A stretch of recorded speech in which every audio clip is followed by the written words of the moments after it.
When you have many events happening in a given place, heat maps are a good tool to use. It addresses questions like, what are our visitors looking at? Where is the traffic congestion? Or, where are we scoring the most amount of points? A heat map uses color the same way a bar graph uses height and width, with red usually representing where most of the events are happening, the hottest areas. If you're looking at a web page and you want to know which areas get the most attention, a heat map is an easy way to visualize that information. You can also see where there is the least amount of attention or no attention at all. You can also use a heat map to understand where the most amount of foot traffic is in a physical location like a store.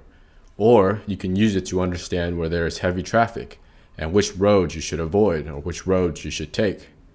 Heat maps can also be used in sports. For example, we see that with this heat map, Steph Curry is a great three-point shooter where all the reds are indicating, as well as being able to score close to the bucket. If you're playing defense against him, you might read this chart to help with your game plan and try to move Steph Curry towards the area he is weaker in. If you are building out an experience, you might have questions such as, how many general visitors become our customers? Where are the most people having trouble? Or, how much are we spending to acquire a customer? We can use funnel analysis, which visualizes and measures how users progress through a series of steps. And these series of steps, the funnel journey, is up to you to define. It can measure the conversion rate from things such as a non-paying customer to a paid customer, from one starting point to a desired outcome, such as downloading a music app or going through a series of steps to share a playlist.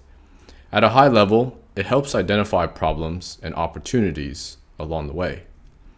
Funnels are mostly about conversion rates. For example, the Amazon e-commerce shopping experience. A large number of customers visit a product page.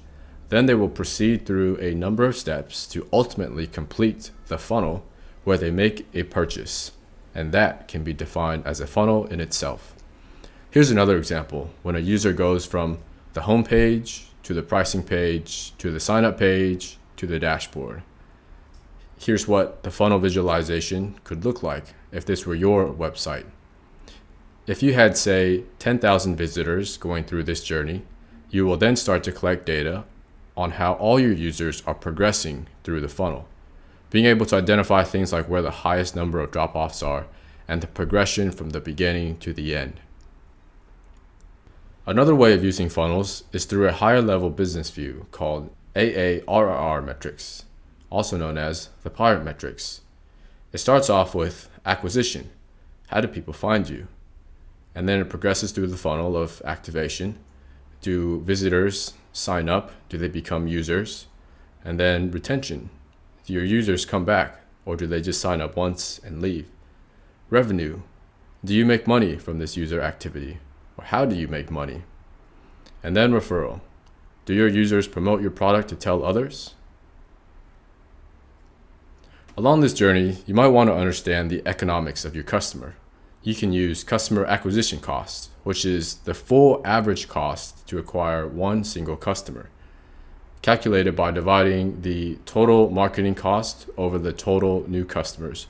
You can also calculate the average revenue per user by dividing the monthly revenue by the number of paying users.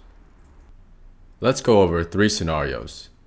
What would you discern from the data if, in scenario 1, you have a customer acquisition cost of $10 and an average revenue per user of $1? This means that for every customer that you acquire, at least through marketing costs, you only make $1 per user, which might mean that over time, if all else stays the same, then you might continue to lose money by acquiring more customers, unless you can find ways to lower your customer acquisition cost or to acquire customers without having to pay.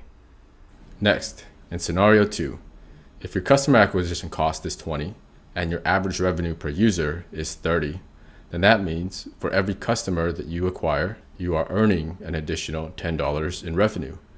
This is just revenue, and not accounting for any other type of operating expenses.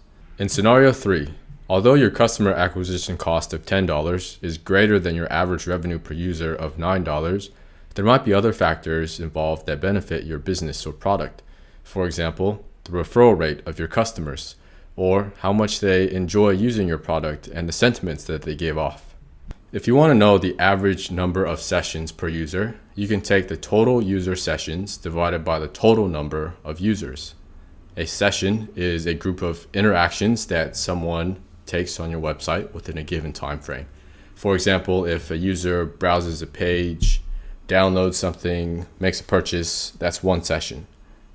And then you have customer churn, which is the percentage of customers that have stopped using your company's product or service during that time frame. And it's calculated by using lost customers during period divided by customers from beginning of that period as a percentage. And if you want to understand how effective you are within your marketing activities, you can measure conversion from lead source, which is taking all your desired conversion actions, such as email response, signups, getting subscribers or clicks, and dividing that by your total outreach plus visitors plus ad views. You might come out with a number like 10%, which means out of 100 people exposed to your marketing activities, 10 of them performed one of the desired actions. The benchmark for this conversion rate will differ according to the industry. You can also measure retention rate, which is the percentage of people who come back. For example, if someone downloads your app, what percentage of those users will continue to come back throughout the days?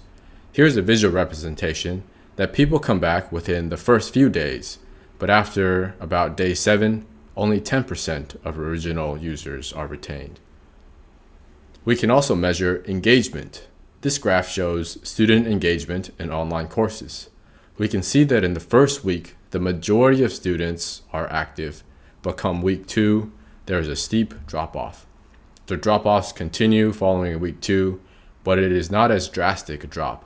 By week 4, some parts of it go blank because that is when some courses have ended. By using this data, you can see where the most amount of students are having the biggest pain points and use this information to build out the product to engage students in a better way.